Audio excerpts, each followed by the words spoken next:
How to fix unable to install third-party app on Samsung phone. So if you are trying to install a third-party application on your Samsung Galaxy device but could not, then these are the steps you need to take. So if at the end of this you found this open informative, please don't forget to like and then subscribe. Now to fix that, all you need to do is go ahead and open the settings app. On the settings, scroll down, locate and click on security and privacy.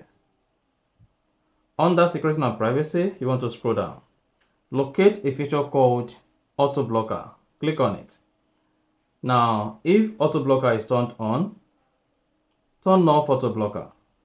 Confirm your PIN or fingerprint to turn off auto blocker. Now, scroll down and turn on automatically. This is going to turn on auto blocker automatically after 15 minutes. Now, go ahead and reinstall the third-party application on your Samsung phone and you'll be able to install it at the point. And that's it. If you found this open informative, please don't forget to like and then subscribe.